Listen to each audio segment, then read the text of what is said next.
Hello and welcome to this exploring session, and today we are continuing our look at The Jew of Malta by Christopher Marlowe. We are looking at Act 2, Scene 3 through to the end of Act 3 today.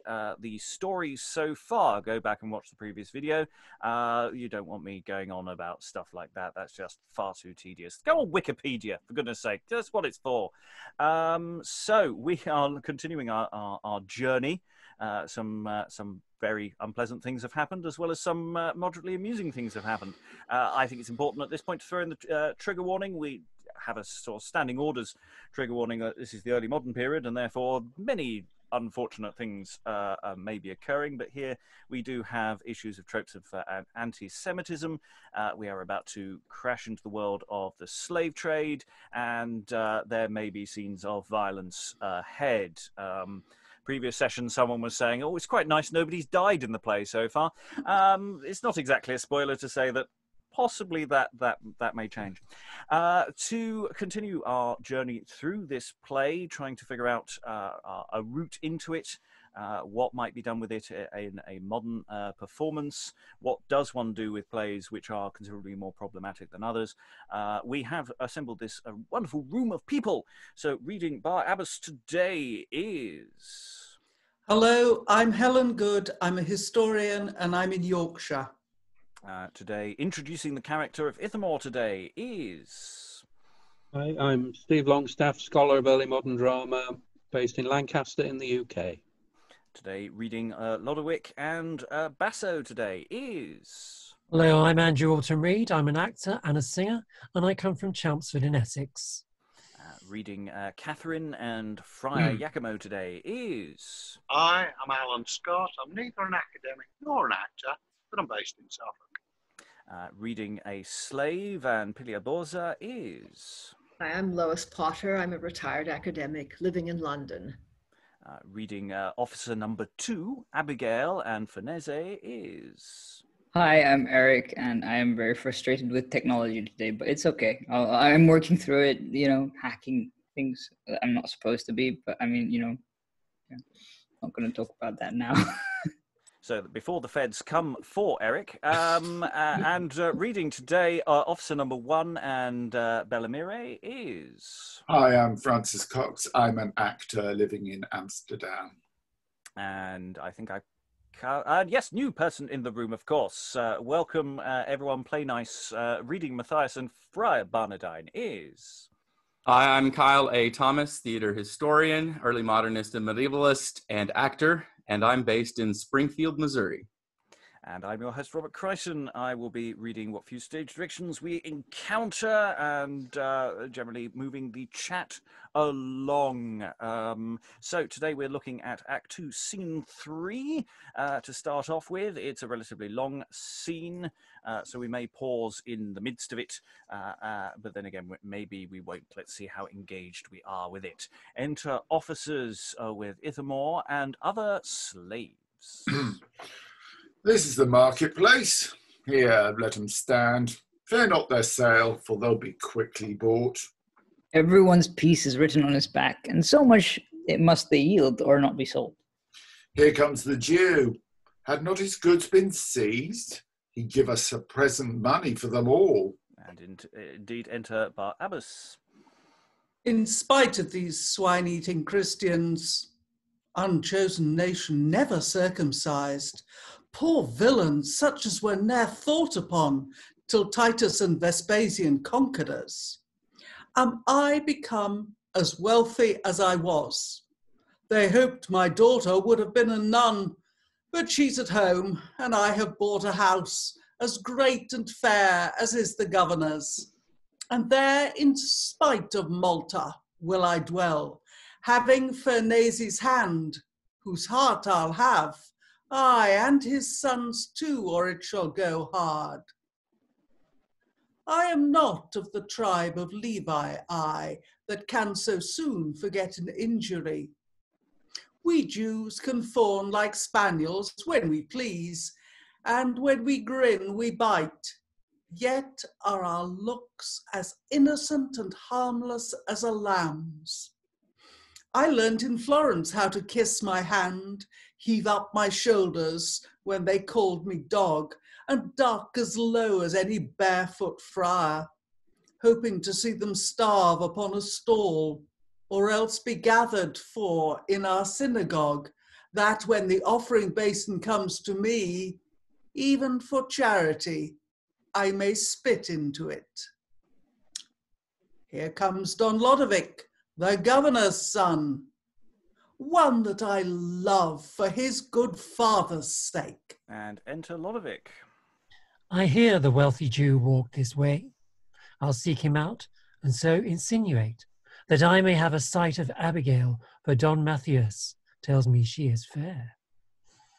Now will I show myself to have more of the serpent than the dove, that is, more knave than fool.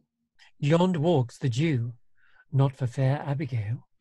Aye, no doubt, but she's at your command. Barabas, thou knowst I'm the governor's son. I would you were his father too, sir. That's all the harm wish you. The slave looks like a hog's cheek, new singed. Whither walkst thou, Barabas? No further. 'Tis a custom held with us that when we speak with Gentiles like to you, we turn into the air to purge ourselves. For unto us the promise doth belong. Well, Barabas, canst help me to a diamond? Oh, sir, your father had my diamonds. Yet I have one left that will serve your turn. I mean my daughter. But ere he shall have her, I'll sacrifice her on a pile of wood. I have the poison of the city for him, and the white leprosy. What sparkle does it give without a foil? Oh, the diamond that I talked of ne'er was foiled. But when he touches it, it will be foiled. Lord Lodowick, it sparkles bright and fair. Is it square or pointed? Pray, let me know. Pointed it is, good sir, but not for you. I like it much the better. So do I too. How shows it by night?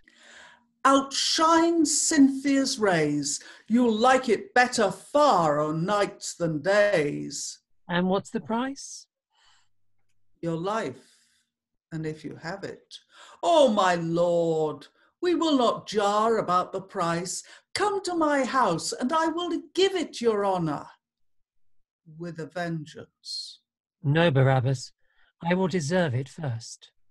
Good sir, your father has deserved it at my hands, who of mere charity and Christian ruth to bring me to religious purity, and as it were in catechizing sort, to make me mindful of my mortal sins, against my will, and whether I would or no, seized all I had, and thrust me out of doors, and made my house a place for nuns, most chaste. No doubt your soul shall reap the fruit of it. Aye, but my lord, the harvest is far off, and yet I know the prayers of those nuns and holy friars, having money for their pains, are wondrous, and indeed do no man good. And seeing they are not idle, but still doing, 'tis likely they in time may reap some fruit, I mean in fullness of perfection. Good Barabas, glance not at our holy nuns. No, but I do it through a burning zeal, hoping ere long to set the house afire. For though they do a while increase and multiply, I'll have a saying to that nunnery. As for the diamond, sir, I told you of, come home, and there's no price shall make us part, even for your honourable father's sake. It shall go hard, but I will see your death. But now I must be gone to buy a slave. And Barabas, I'll bear thee company. Come then, here's the marketplace. What's the price of this slave? 200 crowns. Do the Turks weigh so much? Sir, that's his price. What? Can he steal that you demand so much? Belike he has some new trick for a purse. And if he has, he's worth 300 plates. So that, being bought, the town seal might be got to keep him for his lifetime from the gallows. Oh, the sessions day is critical to thieves, and few or none scape but by being purged. Ratst thou this more, but at 200 plates? No more, my lord. Why should this Turk be dearer than that more? Because he's young and has more qualities.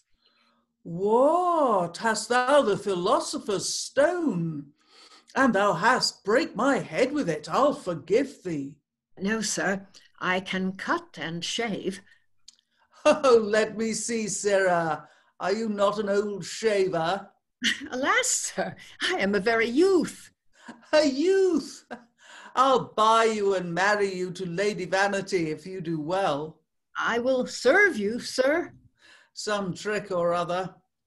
It may be under colour of shaving thou'lt cut my throat for my goods. Tell me, hast thou thy health well?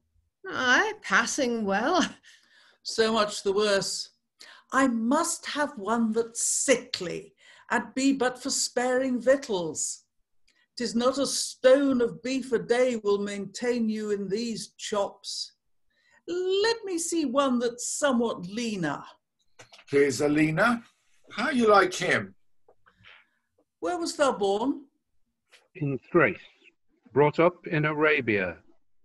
So much the better. Thou art for my turn. 100 crowns, I'll have him. There's the coin. And gives money. Then mark him, sir, and take him hence. Aye, mark him. You were best. For this is he that by my help shall do much villainy. My lord, farewell. Come, sirrah, you are mine. As for the diamond, it shall be yours. I pray, sir, be no stranger at my house. All that I have shall be at your command. Enter Mathias and Katherine. What make the Jew and Lodowick so private? I fear me 'tis about fair Abigail. Yonder comes Don Mathias. Let us stay. He loves my daughter and she holds him. So that's aside. He loves my daughter and she holds him dear.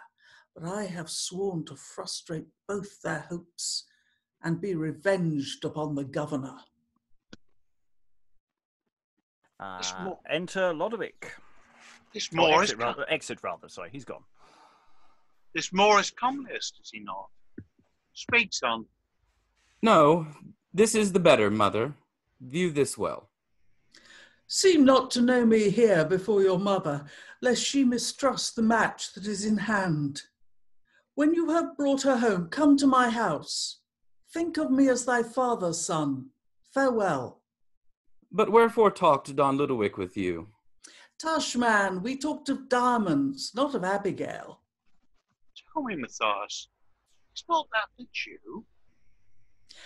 As for the comment on the Maccabees, I have it, sir, 'tis at your command.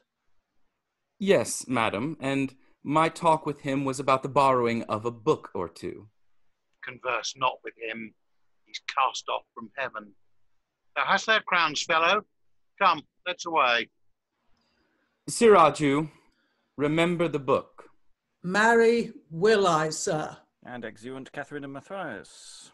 Come, I have made a reasonable market. Let's away. And the officers exits with slaves, and then we're going to pause there before we go deeper into that scene. I almost stopped us much earlier, actually. I almost stopped us right after Barabas' first speech. I was going to ask the question. I know it's a different reader today, but it felt like a very different character from yesterday. Lois, you were reading Barabas yesterday. How do you feel on that? Because I've got written here, is this the same person in my note? Yeah, well, actually, a lot of people have said that the play changes at about this point, and you'll see it even more in the scene that we're about to get to, which I don't want to preempt in any way. But there was a production apparently in France where the character was played sort of sympathetically and heroically. And then at about this point, the trap door in the stage opened, a hand came out and reached up a red wig and a false nose, and Barabas put them on and started playing in a very different style. Wow, that's a production decision. I mean, Yeah. I can understand it. I don't think I can go with it, but Yeah. wow. Yeah. Wow. How did it feel to you, Helen? Well, having said that my aim in this was to copy Lois, I discovered that I couldn't, because it is a much darker and more vengeful character. I mean, he was the hero, the much put upon hero yesterday, and today he is in full revenge mode. Lois.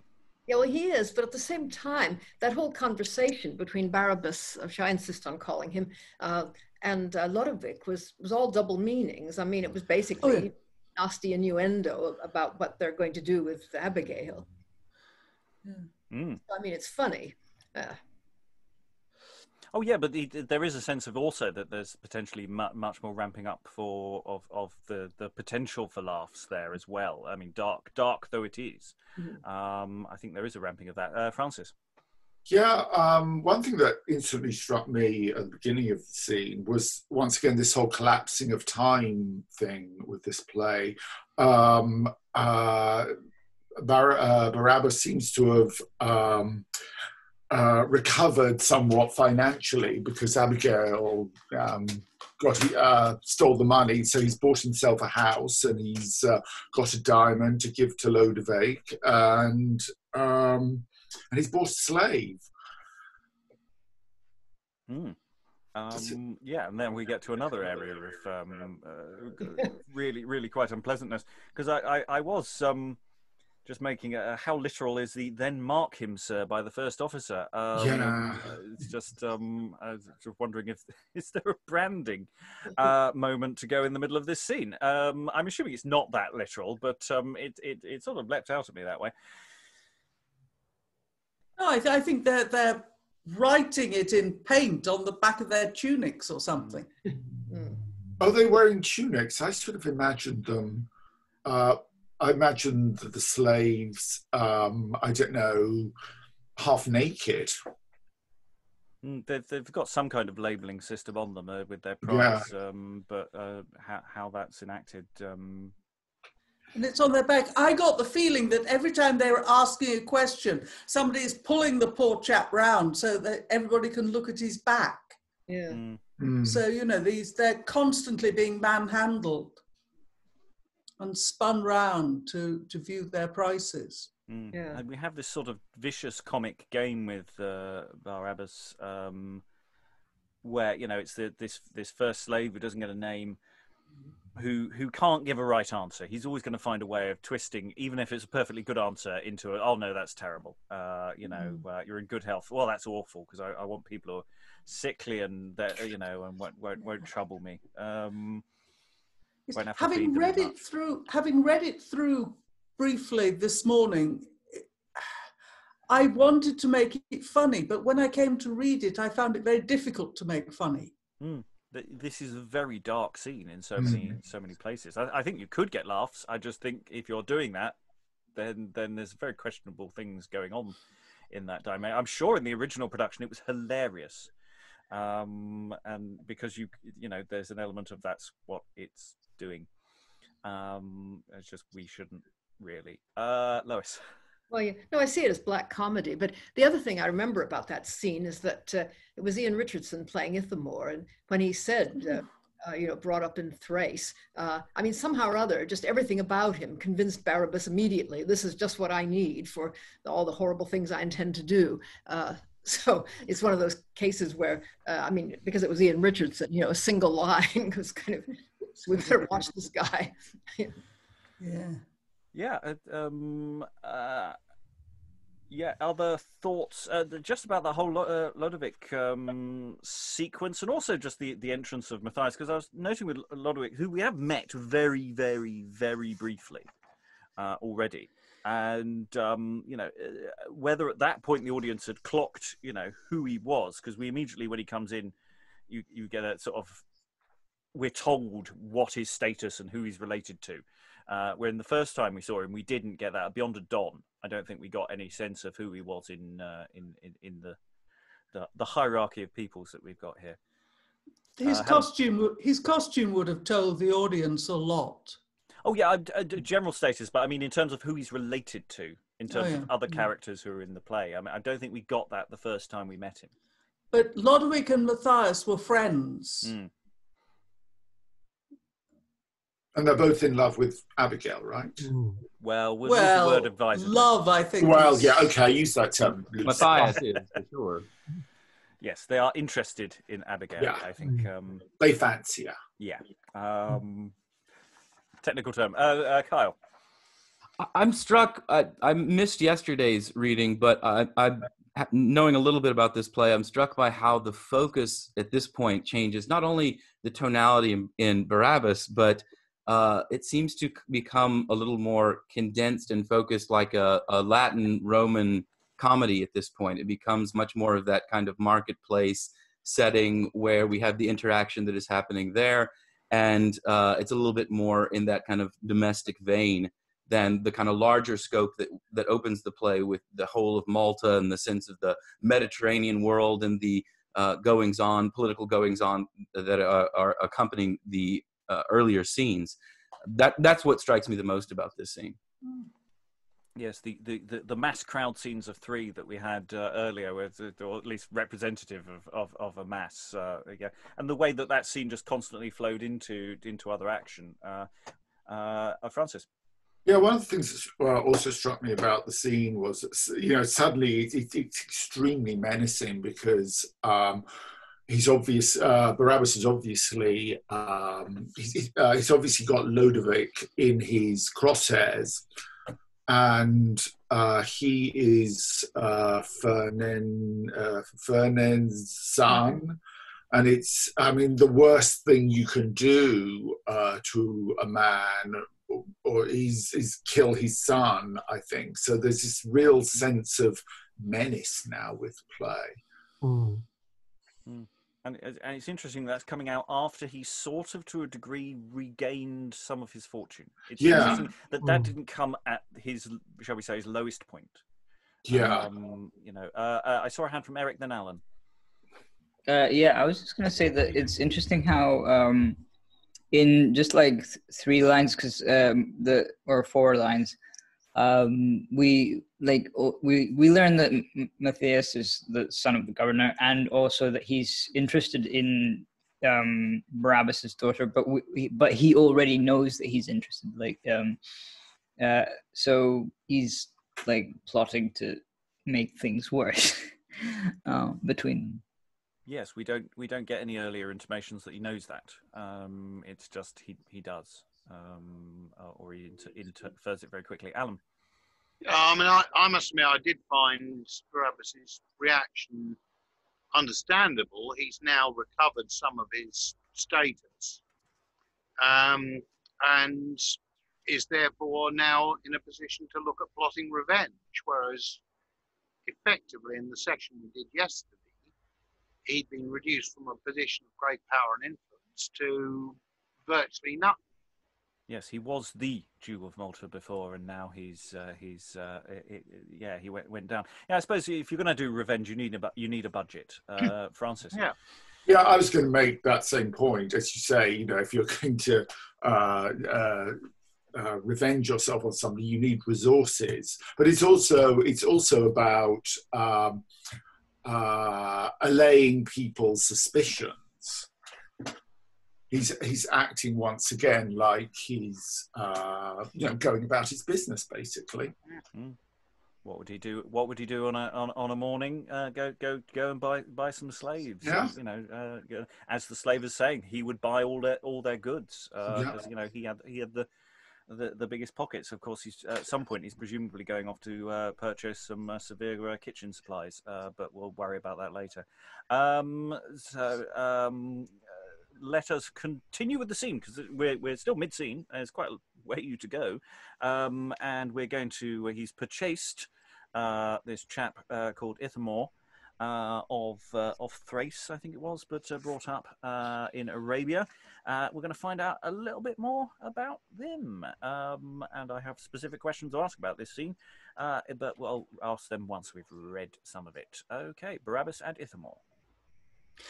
Now, let me know thy name, and therewithal thy birth, condition, and profession. Faith, sir, my birth is but mean. My name, Ithamore. My profession, what you please. Hast thou no trade? Then listen to my words, and I will teach thee that shall stick by thee. First, be thou void of all these affections, compassion, love, vain hope, and heartless fear. Be moved at nothing. See thou pity none, but to thyself smile when the Christians moan. Oh, brave master. I worship your nose for this. As for myself, I walk abroad o' nights and kill sick people groaning under walls. Sometimes I go about and poison wells, and now and then to cherish Christian thieves I am content to lose some of my crowns, that I may, walking in my gallery, see 'em go pinioned along by my door. Being young, I studied physic, and began to practice first upon the Italian.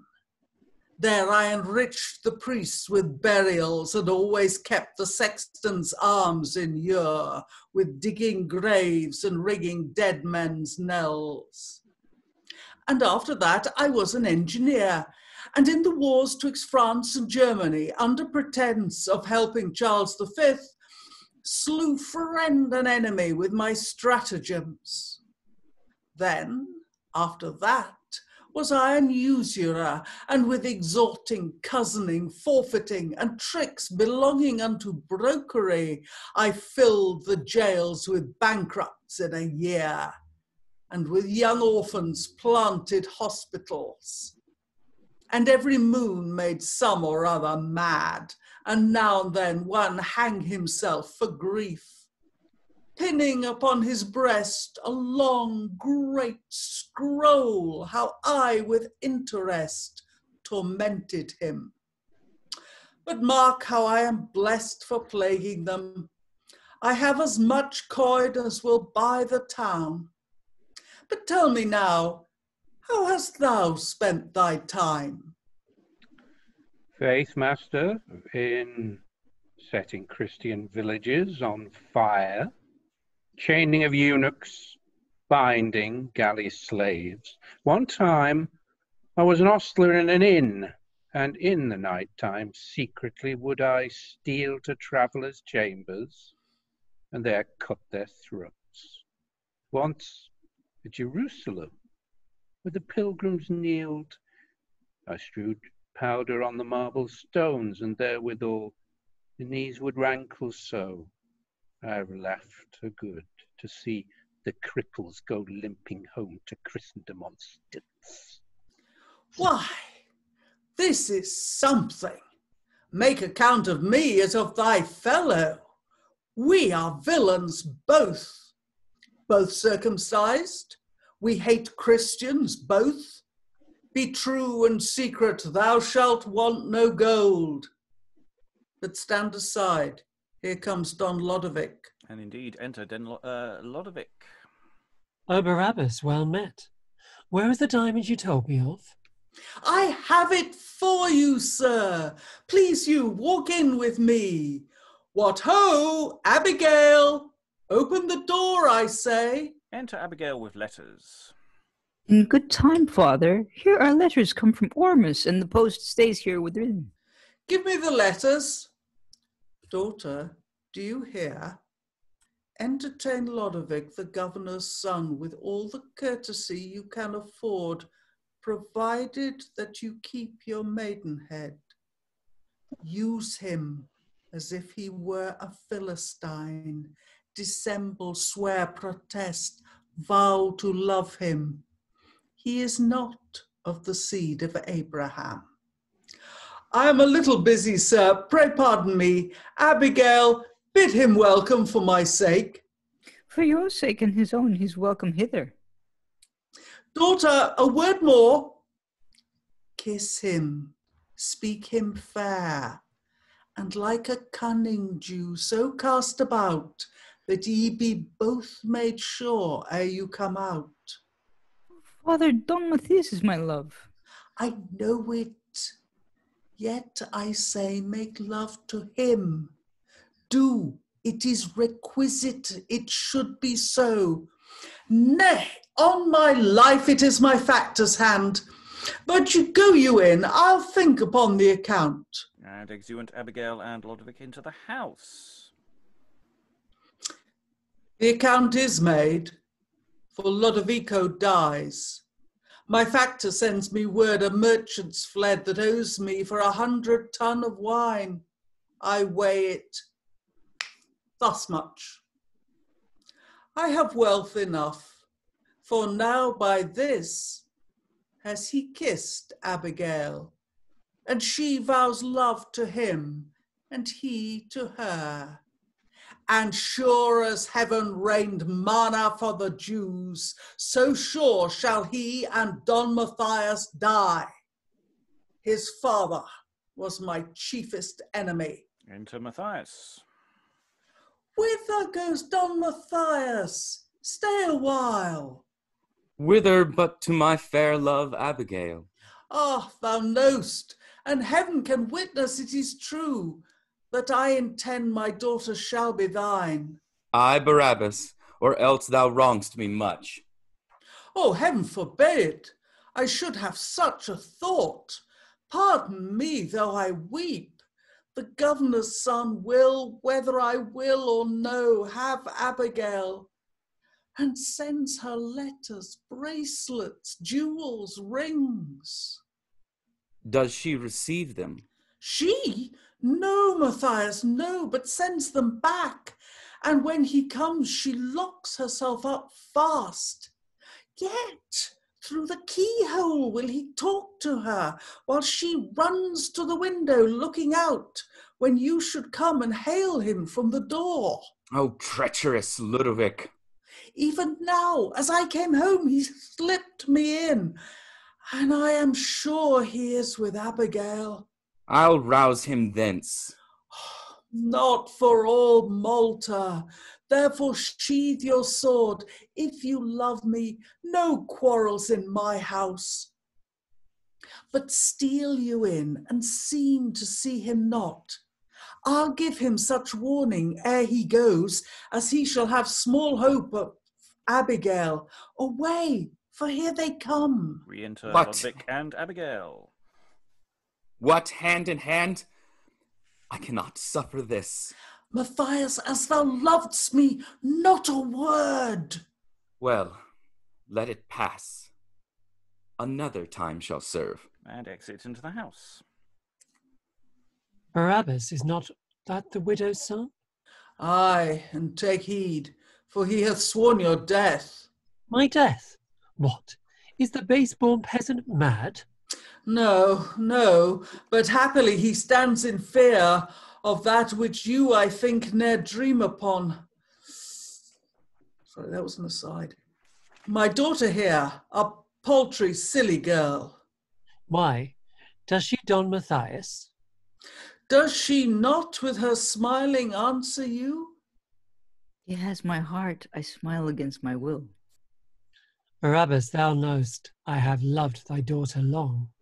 And so has she done you, even from a child. And now I can no longer hold my mind. Nor I the affection that I bear to you.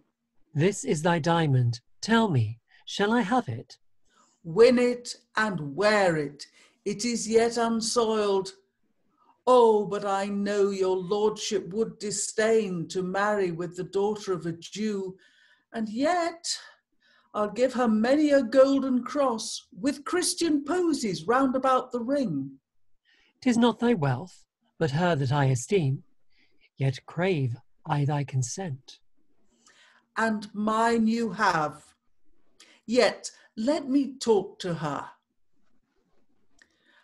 This offspring of Cain, this Jebusite that never tasted of the Passover, nor e'er shall see the land of Canaan, nor our Mathias that is yet to come.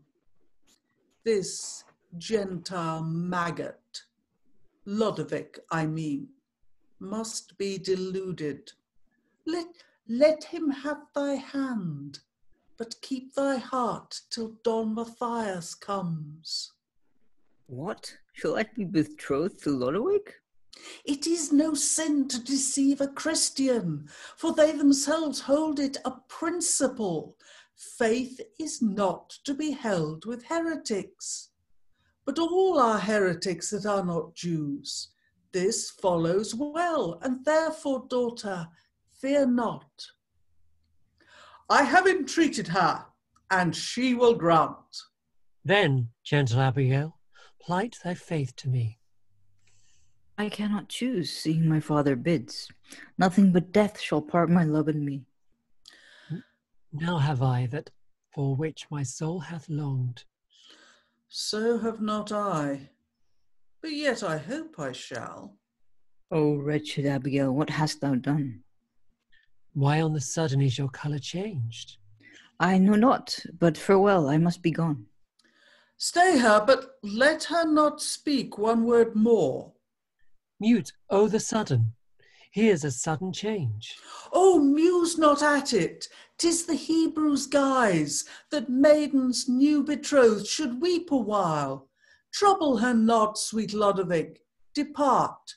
She is thy wife, and thou shalt be mine heir. Oh, isn't the custom?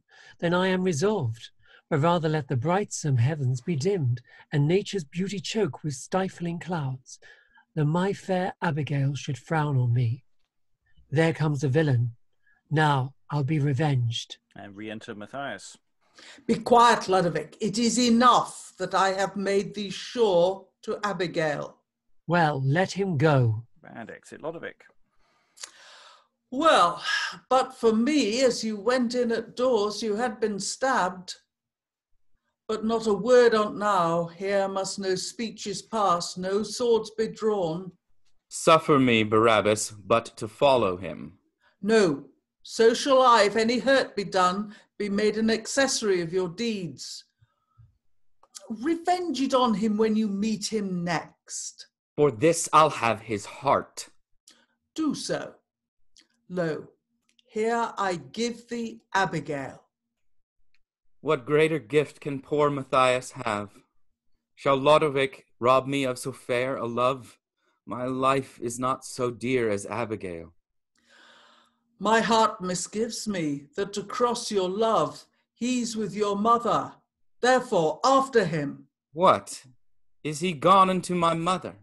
Nay, if you will stay till she comes herself. I cannot stay, for if my mother come, she'll die with grief. And exit Mathias.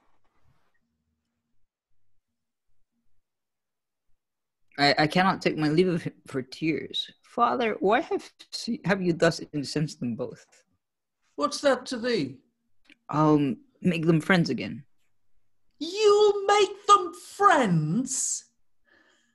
Are there not Jews enough in Malta, but thou must dote upon a Christian? I will have Don Mathias. He's my love. Yes, you shall have him. Go, put her in. Aye, I'll put her in. And Abigail is indeed put in. Now, tell me, Ithamore, how likest thou this? Faith, master, I think by this you purchased both their lives. Is not so? True, and it shall be cunningly performed. Oh, master, that I might have a hand in this. Aye, so thou shalt. 'Tis thou must do the deed. Take this, and bear it to Mathias straight, And gives letter.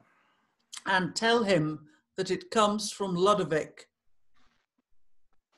'Tis poisoned, is not. No. Oh, yet it might be done that way. It is a challenge, feigned from Lodowick.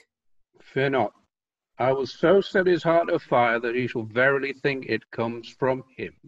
I cannot choose but like thy readiness, yet be not rash, but do it cunningly. As I behave myself in this, employ me hereafter. Away then. And exit Ithamore.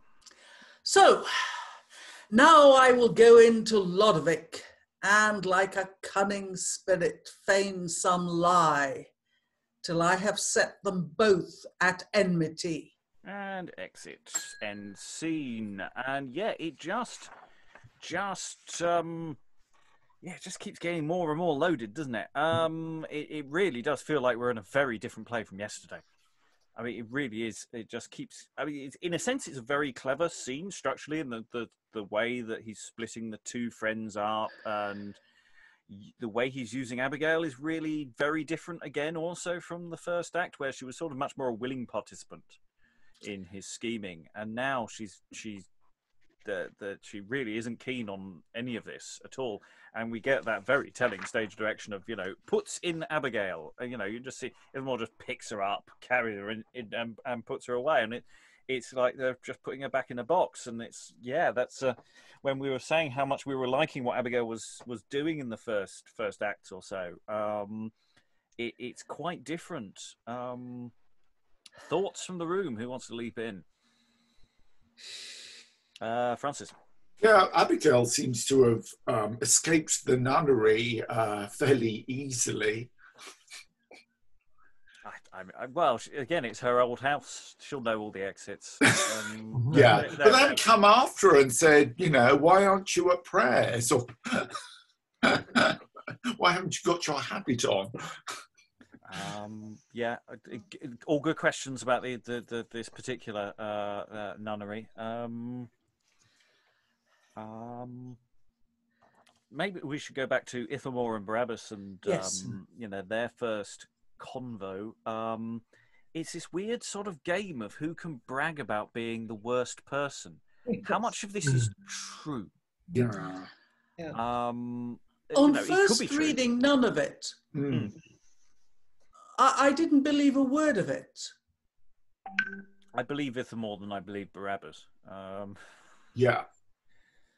Well, Ithamore is trying to ingratiate himself with Barabas. And Barabas seems to be saying to himself, just how wicked can I make myself seem and still be believed? Well, that's the thing in terms of, he's hiring himself a hard man. So he's trying to make himself out as just as bad and awful. And it's sort of, so I'm waffling now. Lois. Yeah. I mean, he seems to have been everywhere and to have done everything. He'd have to be awfully old to have got through all of that. I've seen it suggested that he's doing a kind of wandering Jew bit again, the sort of eternal figure turning up everywhere. But also some of it, it certainly can be funny. Lines like, sometimes I go about and poison wells, when I can't think of anything else to do. It's been a busy, that's the thing to do on a weekend, really, isn't it? When the work of the week's over. Francis. Yeah, it occurred to me that these are real deeds that somebody has performed, real crimes that somebody has committed, but just not by Barabas. First of all, you've got the medic. Doctors kill more patients than they cure theory. But, it's perfectly legitimate and not particularly Jewish unless you're talking about the one whose name I forget, Dr. Lopez. What's he called? It's Lopez. Lopez, yeah. unless you're talking about Lopez, here he is. Then he goes into siege warfare or whatever, and blows everybody up with his various stratagems. And then you're into usury, which is a more Jewish thing. But if you look at the first scenes, he's a merchant. There's no suggestion of money lending in the first scenes. He's a pure merchant, a rich merchant, making a lot of money from his merchanting.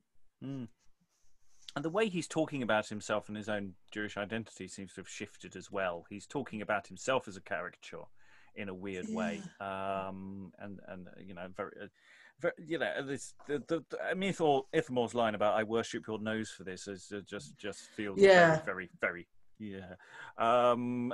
Steve, I'll go to Eric in a moment. Stephen first. Well, yeah, I mean, my inclination is always to gag these things up. But I didn't feel it would work given the way that Barabas was going. I think you know, it's the sort of thing that a director would say, okay, we can shift tone here and pace. But because of the, you know, I'd had ages to kind of get used to the way Barabas was, and I thought, well, it's just going to fall completely flat if I'm sort of running around going, you know, I worship your bottle now. Oh, I've done this really hilarious thing, you know, making people's knees burn, you know. But if Barabas is playing it fairly straight, as it were, it wouldn't work. But you can imagine a production which you know, puts Barabas on the back foot, you know, this kind of big burly slave, and he goes, oh, okay, I'm trying to impress this guy. And, you know, it's one of the things you can do with this play, I think, is you can choose to flip the tone, but I think it needs to be as it were, a directorial decision, and it will have to flip a bit later, I think, but I didn't know that at the point I started doing it. No, it's interesting because Ithamore's boasts, as it were, are relatively plausible. You know, they're not exactly high crimes and misdemeanors, many of them. You know, it's you know, I did some stealing of purses. I put some powder down on the floor to trip people up. I mean, wow, this man's a Napoleon of crime. Well, he killed people as well. You know, there's not saying he's a nice person, but you know, they are scalable. Eric, then Alan. I was just going to say that maybe it's sort of because obviously he purchased Ithamore for nefarious purposes. So he's like, so this is what we're going to be doing today, or like, you know, this is the mood that, you know, this is the thing I'm sort of buying you for. These are the nefarious purposes you will serve. You don't need to know about my other business, kind of thing. Alan. Yeah, I mean, just following up on Stephen's comment there of a big burly slave. In fact, it specifically asked for a lean slave. So I see this guy as more of a whippet rather than a bulldog. Possibly, but then it depends on the nature of his shtick. I think he was always going to disapprove of that other slave. It was basically whatever the other slave looked like, did, or was, he was always going to reject it because he'd already picked his man probably from the off. You know, that previous bit looks like that was the major comedy business, whereas this is doing perhaps something slightly different. It doesn't mean that there aren't laughs to be got here, but not sure that that's the primary driver of this. Because, you know, they are talking about, you know, ultimately they are two people who are on some level oppressed, talking about the kind of revenge they might enact. Is another way of looking at that. There is one laugh that you can't avoid, and that's Ithamore, 'tis poisoned, is it not? And Barabas, no, oh, no, I suppose it could be. Good thinking, that man. I wrote in my script options. Yeah. I mean, that's potentially absolutely hilarious. That one. Yeah, you know, it's that thing of Barabas is doing complicated social manoeuvring to get people to do what he wants, and he's just going, "Oh, we're going to poison him then." Oh, yeah, that would have been easier. Much more straightforward. Maybe next time. Maybe next time. Maybe next time. I mean, this is moving towards Friar Bacon and Friar Bungay, where the duel, where the two disappointed suitors promptly, conveniently kill each other in the duel, and are never heard from again. Well, never heard of before either. No. Alan. Yeah, I mean, a couple of things thinking about the two swains. Yes, we've seen that there is a relationship between them, but it's obviously nowhere near a relationship of equals, given some of the comments that Lodowick's made about Mathias. And the other thought I was having is, where does this sit in terms of performance history against some of the revenge tragedy stuff that we've looked at, or indeed Friar B and Friar B, in terms of setting up a plot, you know, where basically supernumerary characters will slaughter each other without troubling the hero. Yeah, I think someone mentioned revenge tragedy the other day as well as a possible model, and I think there's a good point there. You know, if we're on top of Spanish tragedy and things like that, you know, there's this kind of plot does exist, and but this is a play that seems to be doing all the plots in a weird way at times and playing around with tone. And we did actually have a question for the from one of our patrons about the Barabas Ithamore thing of, you know, what is the tone of that? You know, could it be played anguished? Could it be you know, an absolutely dead straight, or is it comic? I think the answer is very much dealer's choice, isn't it? It's going to be what actors and directors decide to come out of that scene. I don't think that scene is screaming an absolute answer. Any other thoughts before we leap into Act 3?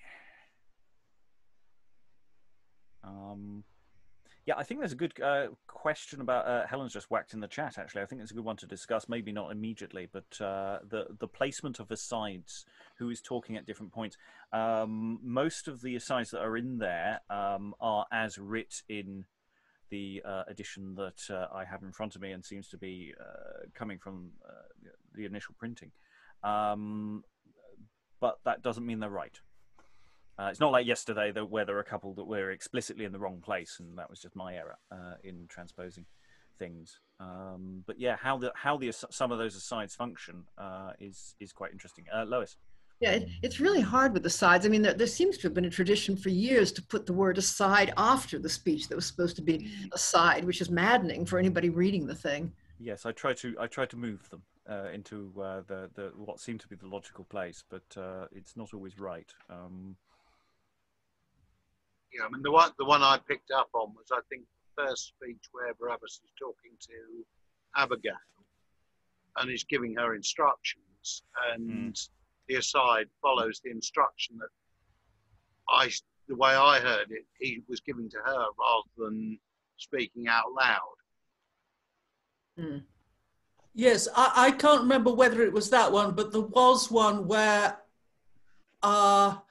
halfway through I realized I was making a complete Horlicks of it. But that was the one I wasn't so sure on. I think there's a either or with the one Alan just brought up, where it could be, because the first half of that is, you know, he's talking about, you know, entertain the governor with all the courtesy you can afford.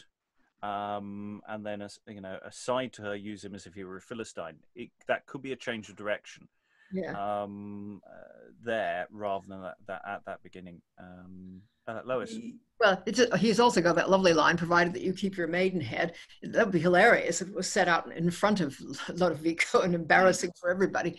But it's possible. I mean, that seemed to me, depending on how you're playing Barabas, whether he would be such a klutz as to say this. I definitely felt that for Barabas, it was an aside. Yeah. That was my decision.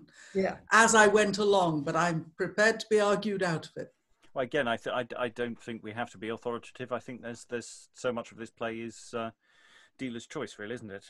So I think that's that. But it's a good one to raise. I think that's the important thing of the slipperiness of this text in terms of who you are talking to and the effects that you're aiming for. Okay. Anything else at this stage? No. Okay. We're going to leap into Act 3, Scene 1. Yes, I think we would. Oh no, sorry, Helen. Yeah. No, it was just Abigail. That people were saying there's a change in Abigail, that she was heroic and with the Jew and now she's against him. But the fact was, what he was asking her to do was very much to her benefit in the first part. Now she's got a boyfriend and Barabas disapproves. So obviously they're now on different sides. I think Abigail's being fairly consistent. Yeah, I wasn't sure that Abigail herself was just her role is slipping. That's a better way of saying it. Yeah. Okay, let's leap into a relatively short opening scene for Act 3. Enter Bellamire. Since this town was besieged, my gain grows cold. The time has been that but for one bare night, 100 ducats have been freely given. But now, against my will, I must be chaste, and yet I know my beauty doth not fail. From Venice merchants, and from Padua, were wont to come rare-witted gentlemen, scholars I mean, learned and liberal, and now, save Pilia-Borza, comes there none, and he is very seldom from my house. And here he comes. Enter Pilia-Borza. Oh, they, wench, there is something for thee to spend. Showing a bag of silver. 'Tis silver, I disdain it. Aye, but the Jew has gold, and I will have it, or it shall go hard. Tell me, how camest thou by this? Faith, walking the back lanes through the gardens, I chanced to cast mine eye up to the Jew's counting house, where I saw some bags of money, and in the night I clambered up with my hooks, and as I was taking my choice, I heard a rumbling in the house, so I took only this and run my way. But here's the Jew's man. Hide the bag. Enter Ithamore. Look not towards him, let's away. Zounds, what a looking thou keepest, thou wilt betray us anon. Exeunt Bellamire and Pilia-Borza. Oh, the sweetest face that I ever beheld. I know she is a courtesan by her attire. Now would I give 100 of the Jew's crowns that I had such a concubine. Well, I've delivered the challenge in such sort as meet their will and fighting die. Brave sport. And exit Ithamore. So we get a little bit of plot at the continuation plot. He's delivered his letter after complaints from Bellamire of trade's very poor in a siege. Very, very poor, considering that she is very beauteous and in better times could command a much better price for her services. And she is very, very unhappy with the idea of being paid in silver as opposed to gold. She has standards. Have we encountered either of these two people even in passing before? No. Any thoughts on this little scene? Where did... Yeah, it's like this, like we said yesterday, it's interesting how we're introducing another love plot, possibly like a side plot, this late in the game. Yes, Ithamore is quite taken with Bellamire, it seems. Helen, were you wanting to leap in? Yeah, where have I met this woman before? I'm pretty sure. But who was Belle Imperia? That was Spanish tragedy. Spanish tragedy, yeah. Oh, right. And Spanish comedy, for that matter. And the Rover. The Rover? Yeah. That's a little outside our remit. Yeah, fair enough. Is she Belle Imperia? Or she's Belle something in the Rover. I don't think it's quite Belle Imperia. Is it Bellamire. Bellamire? It might be. Seems to. My copy's in a different room. Yeah, but It's past the interregnum. That's our Rubicon at the moment. Well, yes, fair enough. One day. Let's get to the Jacobean before we go past the Civil War. But yes, as a name, I suspect we have. There's a fair number of very similar Bella something or others. I wouldn't be surprised. So generic name as well as generic costume. Well, yeah. I mean, I'd assume there's a lot of signifiers being thrown about the way she appears. Yeah. And the name Borza is sort of purse, is it? yeah, Is I it think it's Steve pick pick purse. purse? Yeah, Mm. Pilia-Borza. Yeah. Yes, he's not the kind of clientele she would like, but at the moment, he's all she's got. Yeah, slim pickings. I get the impression that he's her pimp, although she doesn't actually say that. She just says he's very seldom from her, and she's probably not all that enthusiastic about the fact. Yeah, so it's not quite clear, but that was the impression I was going for. But yeah, that it's a sort of more circular, confusing relationship, shall we say. Shall we move on to another short scene? Let's gather some more evidence as to what's going on. We'll go to Act 3, Scene 2, enter Mathias. This is the place. Now Abigail shall see whether Mathias holds her dear or no. Enter Lodowick. What, dares the villain write in such base terms? Looking at a letter. I did it, and revenge it, if thou darst. And they fight, and enter Barabas above. All bravely fought, and yet they thrust not home. Now Lodowick, now Mathias, so. And they both fall. So now they have showed themselves to be tall fellows. Part 'em! Aye, part 'em now they are dead. Farewell, farewell. And exit above. Enter Ferneze, Katherine, and attendants. What sight is this? My Ludovico slain. These arms of mine shall be thy sepulchre.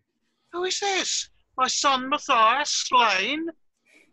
O Lodowick, hadst thou perished by the Turk, wretched Ferneze might have avenged thy death. Thy son slew mine, and I'll revenge his death. Look, Katherine, look, thy son gave mine these wounds.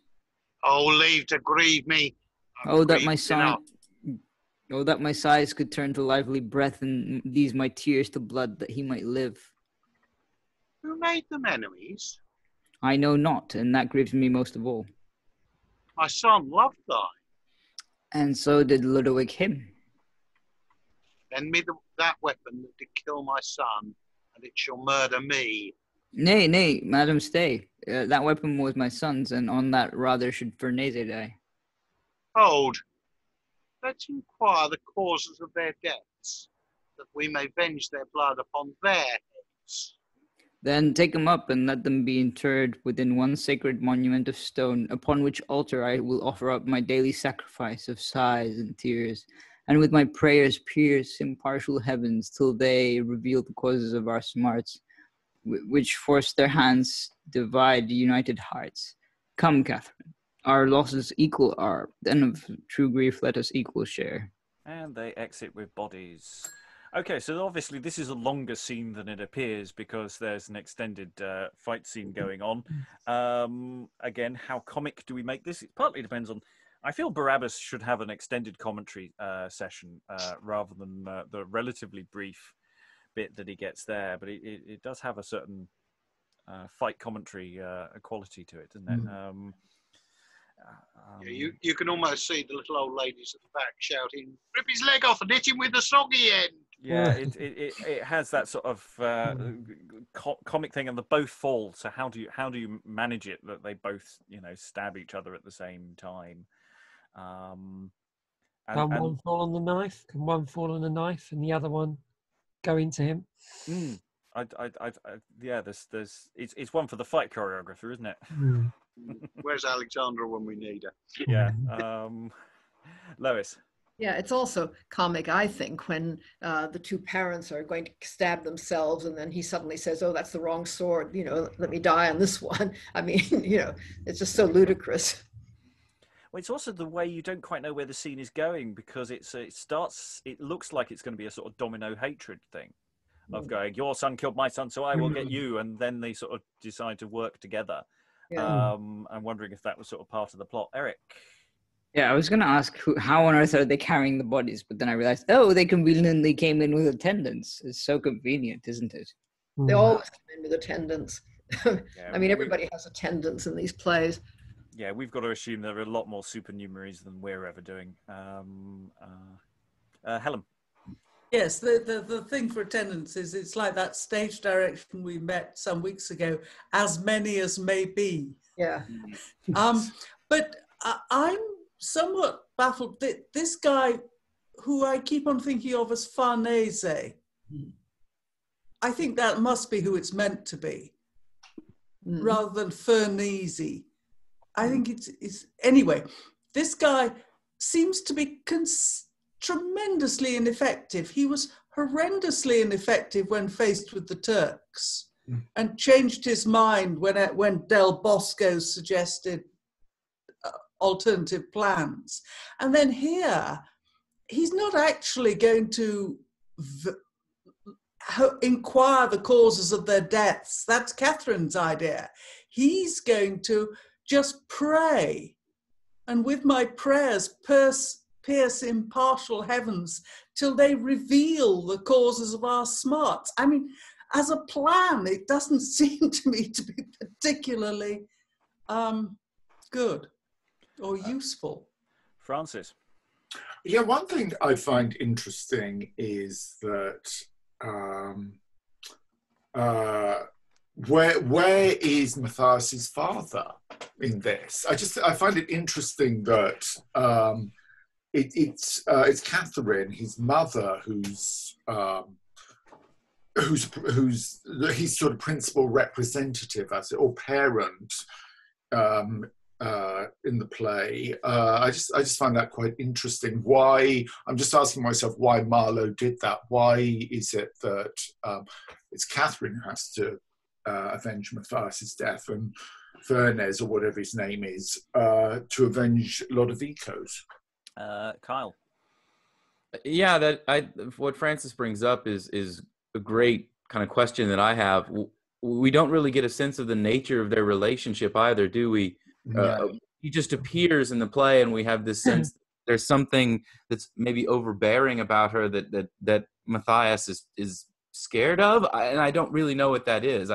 Does anyone else know of any indication of what that may be? Why he feels like he doesn't want to be around her, or doesn't like her? I don't know. What he says earlier to Barabas seems to suggest there's some consternation in their relationship. Lois. Well, she's his mother, and she's a widow, which is one reason why they're poor, I imagine. Oh, right. That makes sense. Yeah. Okay. Yeah, and he's afraid of her partly because if she discovered that he was thinking of either marrying or somehow having as his concubine a Jew's daughter, she would go up the wall. Yeah. That's what I was going to say. That's exactly what I was going to say. He knows that his mother, he knows his mother is going to totally disapprove of any relationship at all with Abigail, legitimate or illegitimate. Yeah, so she's, this is her second scene. We had her very briefly earlier, I think. Buying slaves. Yeah. Yeah, the slave market. Passing through being a bit snooty, as I recall. And it's interesting because it means that we've got three actors playing women in this sequence. They're not doubling. I mean, unless it's an incredibly quick change between Abigail and Bellamire. Bellamire. Which is perfectly reasonable. It's a perfectly plausible number, but It's not so far a plot that's being driven by the female characters so far, apart from Abigail. But maybe it's all about to change. Maybe that's a statement of intent as to where the player's going. Who knows? I don't know. He said, lying. So, other thoughts before we move on to scene 3. Okay, 2 down. That's the body. We should really, with some players, have some sort of count of murder plots and things like that. So we've had our first deaths instigated by one character. As we go into Act 3, Scene 3, and it's a scene with Ithamore, and in a moment, Abigail.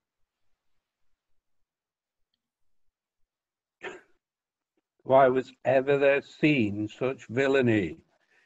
So neatly plotted, so well performed. Both held in hand, flatly, both beguiled. Enter Abigail. Why, how now, Ithamore? Why laughst thou so? Oh, mistress. Why, what ailst thou? My master. Mistress, I have the bravest, gravest, secret, subtle, bottle-nosed knave to my master that ever gentleman had. Say, knave, why railest upon my father thus? My master has the bravest policy. Wherein? Why, know you not? Why, no. Know you not of Mathias and Don Lodowick's disaster? No, what was it? Well, the devil invented a challenge. My master writ it. I carried it. First to Lodowick and imprimis to Mathias. Then they met and, as the story says, in doleful wise they ended both their days. And was my father further of their deaths? Am I Ithamore? Yes. So, sure, did your father write, and I carry the challenge. Well, Ithamore, let me request thee this. Go to the new-made nunnery and inquire for any of the friars of St. Jacques. Then I say, I pray them come and speak with me. I pray, mistress. Will you answer me to one question? Well, Cyril, what is it? A very feeling one. Have the nuns find sport with the friars now and then? Go to, Cyrus. Is this your question? Get gone. I will, forsooth, mistress. And exit Ithamore. Hard-hearted father, unkind Barabas, was this the pursuit of thy policy, to make me shew them favour severally, that by my favour they should both be slain? Admit thou lovest not Lodowick for his sire, yet Don Mathias ne'er offended thee. But thou wert set upon extreme revenge, because the prior dispossessed thee once, and couldst not revenge it but upon his son, nor on his son but by Mathias' means, nor on Mathias but by murdering me.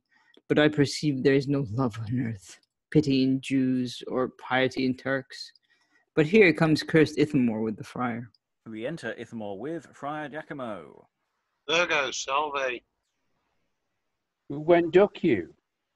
Welcome, grave friar. Ithamore, be gone. Exit Ithamore. No, holy sir, I am bold to solicit thee. Wherein? To get me be admitted for a nun. Why, Abigail, it is not yet long since that I did labour thy admission. Then thou didst not like that holy lie. Then were my thoughts so frail and unconfirmed as I was chained to follies of the world. But now experience, purchased with grief, has made me see the difference of things. My sinful soul, alas, hath paced too long the fatal labyrinth of misbelief, far from the sun that gives eternal life. Who taught thee this? The abbess of the house, whose zealous admonition I embrace. Oh, therefore, Jacomo, let me be one, although unworthy of that sisterhood. Abigail, I will. But see thou change no more, for that will be most heavy to thy soul. That was my father's fault. Thy father's? How? Nay, usual pardon. O Barabas, though thou deservest hardly at my hands, yet never shall these lips betray thy life. Come, shall we go? My duty waits on you. And they exit. Interesting things there. We got Ithamore playing the fool. I mean, he's playing comedy to someone who's going to react with tragedy.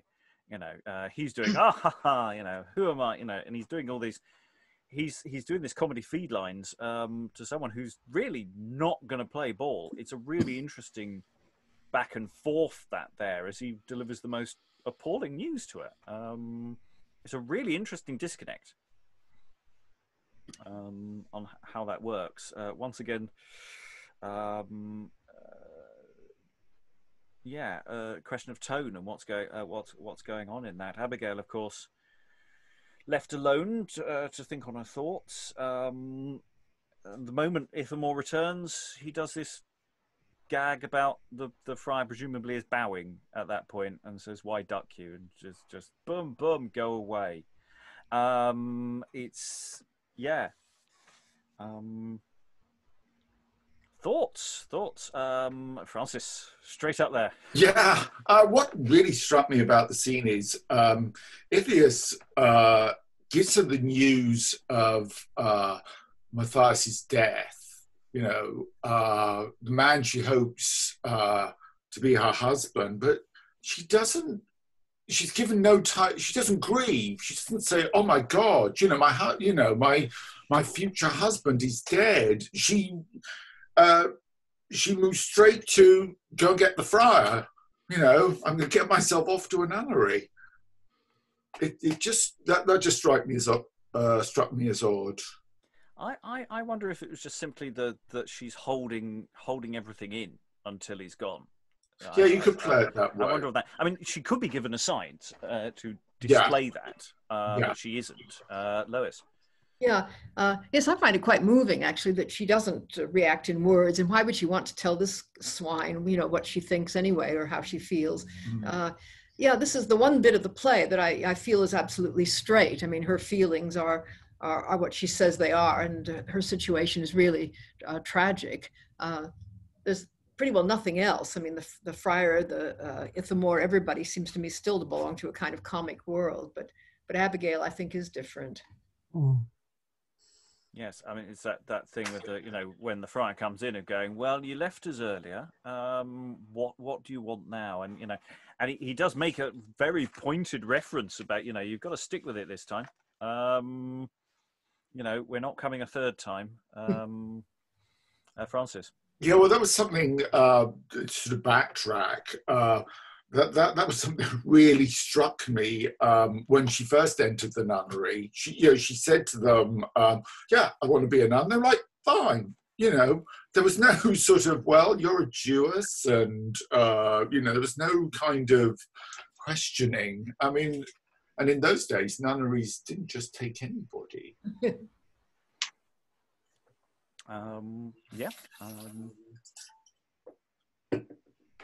I think we can just say plot. Probably.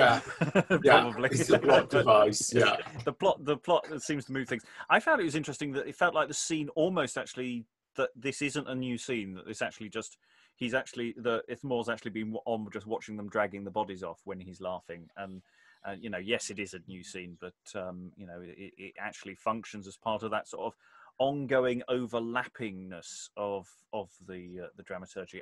Kyle, then Helen. I do find it fascinating that there's an opportunity here that seems kind of missed, that Abigail could be a revenger. If we're thinking of this as somewhat of a revenge tragedy, then especially in relation to Spanish tragedy, that why wouldn't she take up the opportunity to avenge either Ludovico or Mathias at this moment? And I agree that it is internal. Like, she's really certainly holding it all together. She's giving us what she does feel, but it seems odd that, I don't know, it struck me as odd that we didn't take that turn. Helen, then Alan. Yes, returning to the Jewish nose. Mm.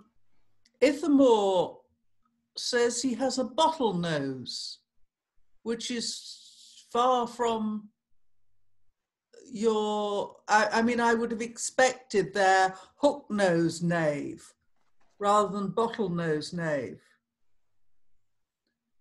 I just throw it out.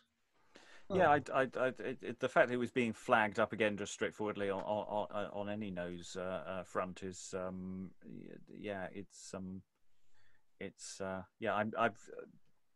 well thrown. I think I'm not going to catch. I'll go straight on to Alan. Yeah, my thought on Carl's point on why hasn't she struck out at Ithamore is maybe linked to the way we saw Barabas in the first scene that we did today, that revenge is best eaten cold. Well, take the time, plot it. Yeah, but it's interesting that she does state in an aside that she's not going to dob in her father, and that seems an interesting course of action. Yet. Oh yeah. Perhaps that's why that aside is needed. Mm. Other thoughts? Okay, let's go on to scene 4. Lots of scenes in this act from but then again, who knows? For the audience, they all flow into one anyway. So enter Barabas reading a letter. Oh, sorry, I'm on the wrong page. Here you go. What? Abigail? Become a nun again? False and unkind. What? Hast thou lost thy father, and all unknown and unconstrained of me, art thou again got to a nunnery? Now here she writes, and wills me to repent. Repentance? Spurker, what pretendeth this? I fear she knows. 'Tis so, of my device in Don Mathias and Lodowico's deaths. If so, 'tis time that it be seen unto. For she that varies from me in belief gives great presumption that she loves me not, or loving doth dislike of something done. But who comes here? Enter Ithamore. Oh, Ithamore, come near, my love, come near thy master's life. My trusty servant, nay, my second self. For I have now no hope but even in thee, and on that hope my happiness is built. When saw'st thou Abigail? Today, With whom? a friar. A friar? False villain, he hath done the deed. How so? Why, made mine Abigail a nun. That's no lie, for she sent me for him. Oh, unhappy day! False, credulous, inconstant Abigail! But let them go. And Ithamore, from hence, ne'er shall she grieve me more with her disgrace. Ne'er shall she live to inherit aught of mine, be blessed of me, nor come within my gates, but perish underneath my bitter curse, like Cain by Adam for his brother's death. Master! Ithamore, entreat not for her, I am moved, and she is hateful to my soul and me. Unless thou yield to this that I entreat, I cannot think but that thou hatest my life. Why, master? Well, I'll run to some rock and throw myself headlong into the sea. I'll do anything for your sweet sake. Oh, trusty Ithamore, no servant but my friend. I here adopt thee for mine only heir. All that I have is thine when I am dead. and whilst I live, use half, spend as myself. Here, take my keys. I'll give them thee anon. Go, buy thee garments, but thou shalt not want. Only do this, and thus thou art to do. But first, go fetch me in the pot of rice that for our supper stands upon the fire. I hold my head. My master's hungry. I go, sir. And he exits. Thus every villain ambles after wealth, though he ne'er be richer than in hope, but hushed. And re-enter Ithamore with the pot. Here it is, master. Well said, Ithamore. What hast thou brought? The ladle with thee too? Yes, sir. The proverb says, he that eats with the devil had need of a long spoon. I brought you a ladle. Very well, Ithamore. Then now be secret, and for thy sake, whom I so dearly love, now shalt thou see the death of Abigail, that thou mayst freely live to be my heir. My master, will you poison her with a mess of rice porridge that will preserve life, make her round and plump, and batten more than you are aware? Aye, but Ithamore, seest thou this? It is a precious powder that I bought of an Italian in Ancona once, whose operation is to bind, infect, and poison deeply, yet not appear in 40 hours after it is taken. How, master? Thus, Ithamore. This even they use in Malta here. 'Tis called St. Jaques even. And then I say they used to send their alms unto the nunneries. Among the rest, bear this and set it there. There's a dark entry where they take it in, where they must neither see the messenger nor make inquiry who hath sent it them. How so? Oh, belike there's some ceremony in't. There, Ithamore, must thou go place this pot. Stay, let me spice it first. Pray do. And let me help you, master. Pray let me taste first. Oh, prithee, do. What sayest thou now? Troth, master, I'm loath such a pot of pottage should be spoiled. Peace, Ithamore, 'tis better so than spared. And puts powder into the pot. Assure thyself thou shalt have broth by the eye. My purse, my coffer, and myself is thine. Well, master. I go. Stay, first let me stir it, Ithamore. As fatal be it to her as the draught of which great Alexander drunk and died. And with her let it work like Borgia's wine, whereof his sire the Pope was poisoned. Infuse the blood of Hydra, Lerna's bane, the juice of Hebon and Cocytus' breath, and all the poisons of the Stygian pool break from the fiery kingdom, and in this vomit your venom and envenom her, that like a fiend hath left her father thus. What a blessing he has given. Was ever pot of rice porridge so sauced? What shall I do with it? Oh, my sweet Ithamore, go, set it down, and come again as soon as thou hast done, for I have other business for thee. Here's a drench to poison a whole stable of Flanders mares. I'll carry it to the nuns with a powder. And the horse pestilence to boot. Away. I'm gone. Pay me my wages, for my work is done.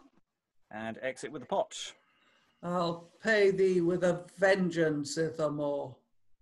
And exits. It's really, really the tonal changes and the character changes, because you know, if Barabas is here feeling it's starting to channel a little bit of a bit Hieronymo-y actually at times there. And you know, there's a sort of weird paranoia and trust game going on here as they sort of, oh no, I'm honest. Yeah, you know, I'll do it in this way that backs and forths. The pure comedy of the opening line, "What Abigail become a nun again?" Again, but I mean, it's the way Ithamore here. I mean, I think Stephen, the way Stephen was playing that was really. I've never read him as being an out and out clown, but in this, he's just. It's pure clowning all the way through.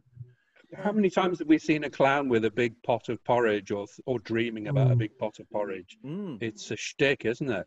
Yeah. Andrew.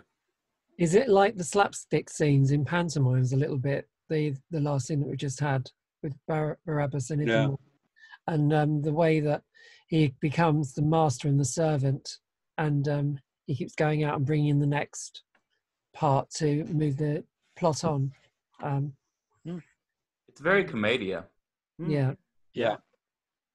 I mean, the inattentive servant who's too busy just obsessing about this pot. You know, so there's this guy. I was kind of playing it that he was getting more and more freaked out by what he, you know, the curse he was doing. But equally, he could have been just completely slipped into kind of, sorry, what? I was looking at the porridge. Yeah, and yeah, when he's going, what a blessing has he given? You know, that's a lot for one pot of porridge. That's one hell of an invocation to give for just one pot. I mean, keeps thinking to take the porridge away, but there's more to come. Yeah. Oh, sorry. Well, and of course he can't eat it from that point because he's already put the poison in. Is that thing of, can I taste it first? You know.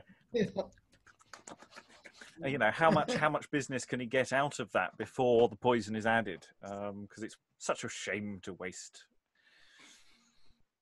You know, kitchen utensils will appear again. Helen.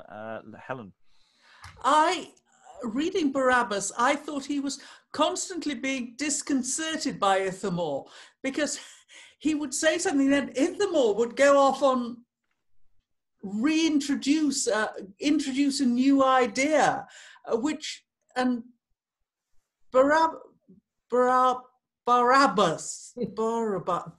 whatever. We got three options, depending on how the line scans. Whichever. He was not. He never seems to expect what Ithamore says or does. Yeah, it's that thing when Barabas is going, you know, against it because he, you know, at first he says, you know, you're my trusted servant, and then he says, "Why delivered her to the priest?" And he goes, "How dare you offer?"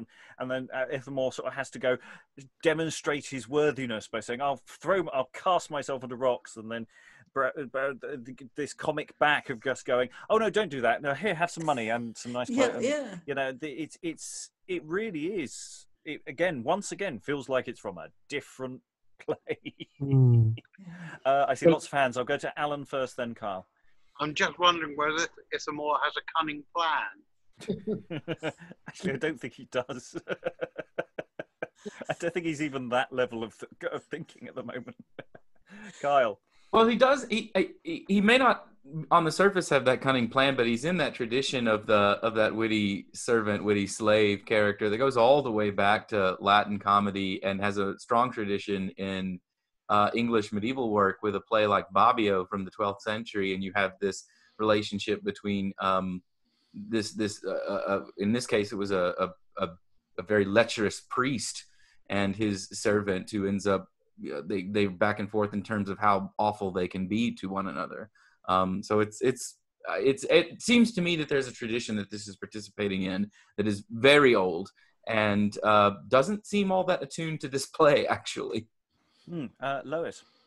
I'm not sure whether Barabas is being, I insist that it scans better that way, is being disconcerted by Ithamore, because at the end when he says, you know, every villain ambles after wealth, I mean, I think that must mean that all this stuff is totally hypocritical. And as you played it, indeed, here are my keys. Well, I'll give them to you later. And, buy clothes. Well, you'll always have plenty anyway. Yeah, it's sort of taking and giving and, more comic business, I think. But I think he thinks at any rate that he's totally in control of this and that he's just luring Ithamore on with promises of endless wealth and love and affection and so on. Stephen. Yes, Stephen? I don't know if we've spoken about this, but the point about it coming from a different play, this is one of the ones that's published a long time after, isn't it? Oh, yeah. Yeah, so... Is there some Thomas Haywood in the house? Yeah. Or lots of other people. Yeah. Lois again. Yeah, well, it actually feels to me very much like something that has been cut from an original. I mean, it's incredibly economical. Every scene goes at a terrific pace and there's just enough dialogue to get it along and so on, which isn't really all that typical of Marlowe.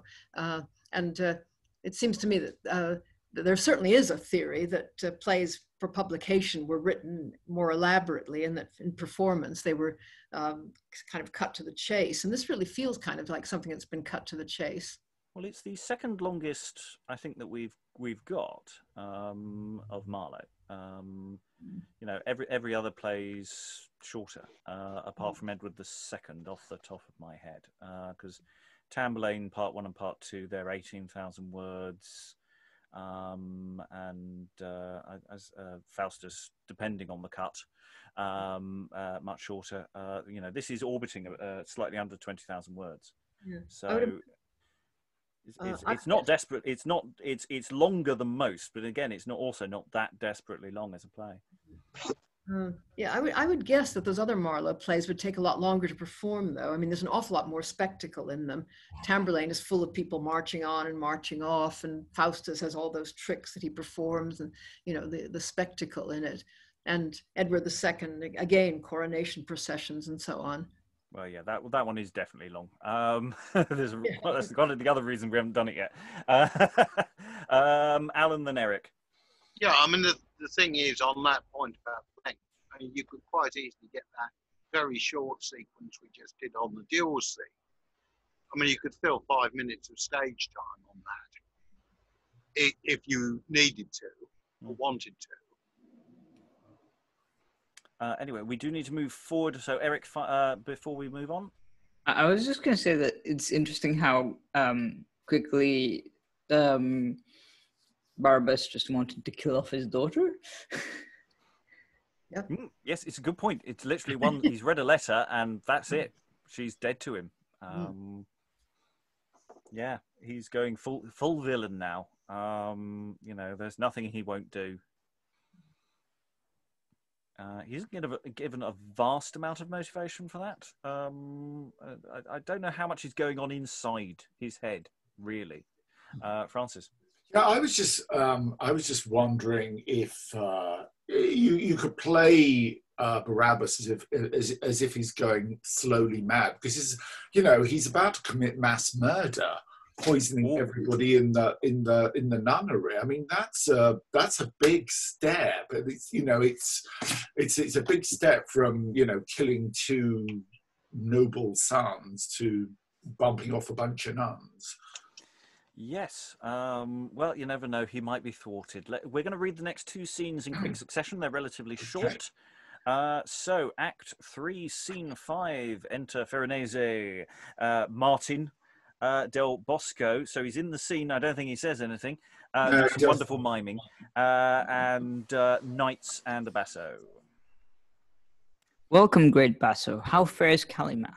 What wind drives you thus into Malta Road? The wind that bloweth all the world besides, desire of gold. Desire of gold, great sir. That's to be gotten in the Western Isle. In Malta are no gold minerals. To you of Malta thus saith Calymath, the time you look for respite is at hand.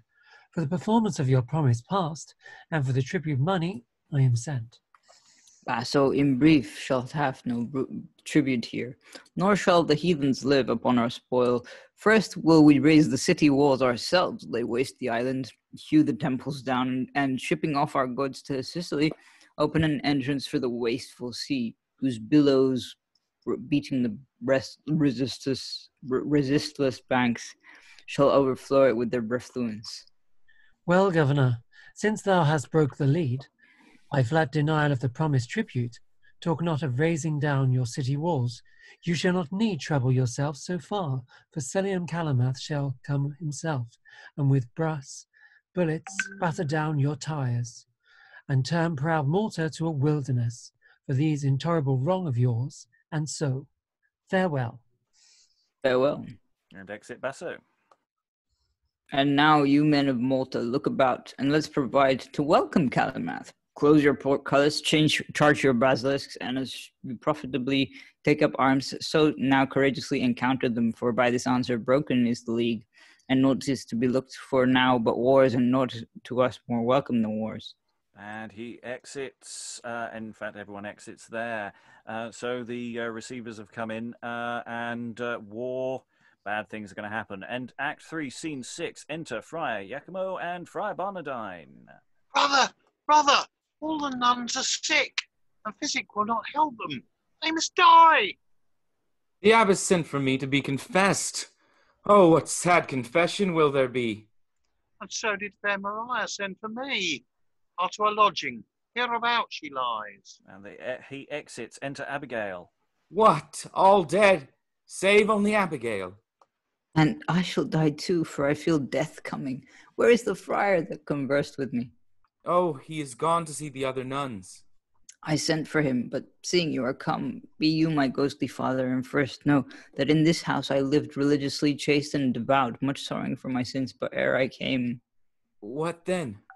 I did offend high heaven so grievously as I am almost desperate for my sins, and one offense torments me more than all. You knew Mathias and Don Lodowick? Yes, what of them? My father did contract me to them both. First to Don Lodowick, him I never loved. Mathias was the man I held dear, and for his sake did I become a nun. So, say, how was their end? Both, jealous of my love, envied each other, and by my father's practice, which is there, It's writing. set down at large the gallants were both slain. Oh, monstrous villainy! To work my peace, this I confess to thee. Reveal it not, for then my father dies. No, the confession must not be revealed. The canon law forbids it, and the priest that makes it known, being degraded first, shall be condemned, and then sent to the fire. So I have heard. Pray therefore keep it close. Death seetheth on my heart. A gentle friar, convert my father that he may be saved, and witness that I die a Christian. And she dies. I, and a virgin too. That grieves me most. But I must to the Jew and exclaim on him, and make him stand in fear of me. And re-enter Friar Jacomo. Oh, brother, all the nuns are dead. Let's bury them. First, help to bury this, then go with me, and help me to exclaim against the Jew. Why, what has he done? A thing that makes me tremble to unfold. What, has he crucified a child? No, but a worse thing. 'Twas told me in shrift. Thou know'st his death, and if it be revealed, come, let's away. And they exit. Yeah, bit of corpse leching there from Friar Barnardine. Yeah, that she died a virgin. That was yeah. They came across slightly awkwardly last time. So yeah, nice to know they're still up to their level. Yeah, all the nuns are dead. Very difficult line to deliver without a laugh from an audience, because as we all know, audiences are bastards. So. Let's bury them, though, isn't it? That's the thing. Yeah. Yeah. You either go, they're all dead, we'll bury them, or you go, they're all dead, let's bury them. Yeah. 2 friars, 2 shovels, and an awful lot of nuns. Yeah. Alan. Even worse, given the one they highlighted, Maria.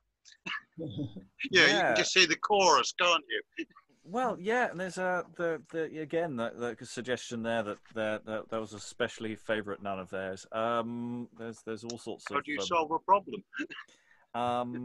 Yeah, so a lot of dead nuns. We don't have a number on the on the death toll so far. On stage death toll 3, off stage death toll many. Yes. And this following on from the intensification of the negotiation tactics of Ferneze and the EU representative Basso. Sorry, the Turkish representative Basso. There, basically, we're here for the money, and okay, no, it's going to be fighty time. All going well. All going well. Lois.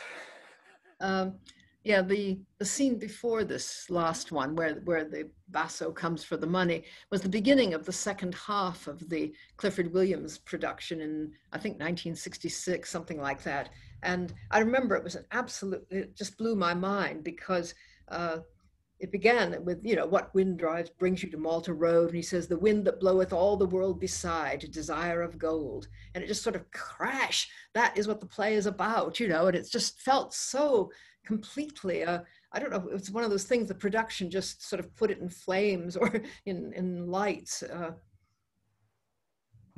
Yes, it's all about money. Yeah. Or is it? It probably is. Helen. I've worked out why Martin del Bosco is so important in this scene. Farnese was determined to give all the money that he's taken from the Jewish community and give it to the Turks at the end of the month. And that was all agreed. And the reason he isn't is Del Bosco, who turned up and suggested this alternate plan. Now, I've got not got a very high opinion of Farnese for some reason. And I think the reason Del Bosco is in this scene is that he is, every time Ferneze is sort of havering a bit, Del Bosco is prodding him on. Battling his sabre. Well, yeah, I mean, I just on the note of, you don't have a very high opinion of Ferneze, it might be the whole really unpleasant extorting money from the Jewish population in a really, really horrific fashion might have turned you against him. No, it isn't that. It's that he seems vacillating. Francis. In Abigail's death scene, there's this very what seems to me a very clumsy plot device. She makes this deathbed confession, but also says, yeah, but I've also written it down. And it's just, well, you don't have to write it down. You've made your confession, you're going to heaven. But obviously the letter is going to play some role in the sort of winding up of this play. But it just strikes me as very clumsy. Well, I think it's to do with, as it's a deathbed confession, they're not allowed to say it. So the fact that he's got something he can show is going to save him later on. I think that's what's going on. Right. I could be wrong. I frequently am. Lois. Oh, yeah. Sorry, I went blank because I lost track of the conversation. Come back to me in a minute when I remember what I was going to say. Well, we're into extra time, so it's very much a case of we'll go around for final thoughts. Some of you were here yesterday. We're about 2/3 of the way into the play now. I'd say we've got a handle of the play, but as the play does seem to shift its motivations quite a lot, that might be difficult to go with. But yes, how are we feeling about the play so far? General thoughts about where you think it's going, for those who don't know where it's going, and questions about what to do with it in performance, as it has got a lot more problematic as it has gone on. I'll start with Francis. Francis, any final thoughts from you? I'm really enjoying it because it's a play I've been wanting to read. and I probably wouldn't have got around to reading it for a long time. So I'm really glad this group has forced me to read it, because I'm really enjoying it. And as I think somebody said in the chat yesterday, it's a really smooth ride. It's very easy to understand what's going on. The language isn't convoluted or complicated.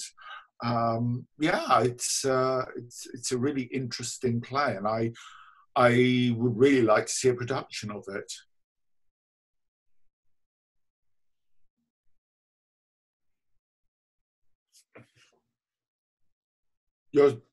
You're on mute, Robert. Yes. Eric, final thoughts? Well, I find it interesting that, like, in this part of the, like, within two, well, I don't know, 5 scenes, however many scenes we've had, we've killed off 3 characters and so many more that we don't know about, and we're launching into another episode of, like, a war episode, basically, which is very interesting, because also Ferneze seems to be like, okay, life goes on. I have nothing to lose anymore, except, you know, my life. Yeah, I find it a very interesting play, and I don't know how it will end. Yeah, I mean, it's not giving us any particularly direct clues as to where it's going. It doesn't seem designed. You know, it's one of those seat of pants roller coasters that is just trying to sweep us along. Alan, any final thoughts? Yeah, I mean, it's an interesting piece, and it does seem to change direction quite frequently. As I said yesterday, I think this has a feel of something that's been extensively performed, and probably edges have been smoothed off, bits have been shifted around possibly during the course of that performance history. I did raise the question earlier where this falls in terms of the context of other plays that we've come across, the revenge type plays, and how far this is a conversation with other plays that were around immediately before or contemporary with. Well, yes, it you know, probably it follows, you know, almost certainly follows, you know, Spanish tragedy. We've got lots of other stuff around it that may be doing interesting things. It is slightly tricky because in terms of plays that immediately follow this in the previous years, we have quite a bit of a gaping hole in what we know of the repertoire. So it's actually quite difficult. We've got lots of stuff around it. Obviously, other Marlowe things. He's done Tamburlaine by this point. He's playing around with that.